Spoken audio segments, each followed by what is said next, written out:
Sa ibang balita, 2 ang patay at 3 ang sugatan matapos mag-amok ang isang lasing na lalaki sa Pangasinan. Ugat daw ng krimen ang away sa kontribusyon sa pambili ng pagkain sa kanilang pinagtatrabahuhan. Makibalita tayo kay CJ Turida ng GMA Dagupan. Nag-amok, nanaksak at namaril ang caretaker ng quarry site sa Santa Maria, Pangasinan. Base sa investigasyon ng pulisya, lasing umano ang 49 anyos na si Crescencio Lagua na dating barangay kagawad nang bigla siyang magwala.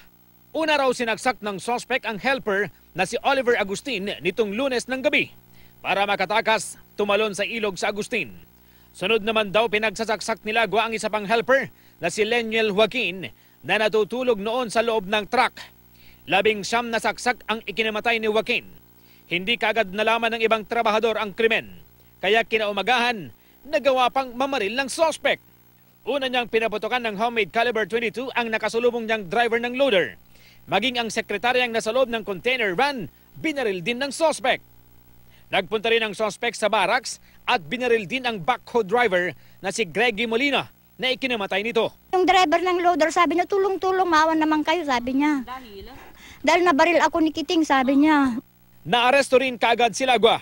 Base sa investigasyon, pinagkakaisahan daw ng mga biktima ang suspect dahil sa hindi umano niya pagbabayad ng 100 pisong kontribusyon sa pagkain.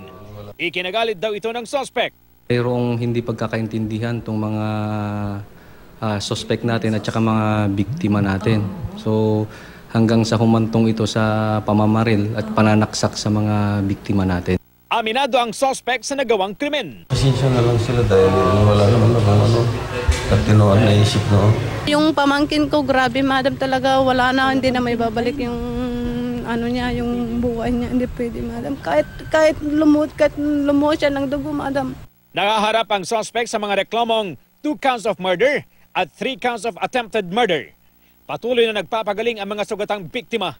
CJ Turida, Nagbabalita, Pilipinas.